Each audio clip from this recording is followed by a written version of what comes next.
This is a test of the National Weather Service's NOAA Weather Radio broadcast from Flagstaff, Arizona.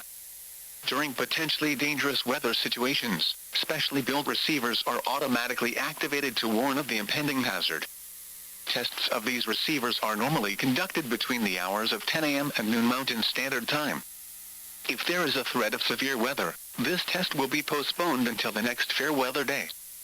This concludes the weekly test of NOAA Weather Radio.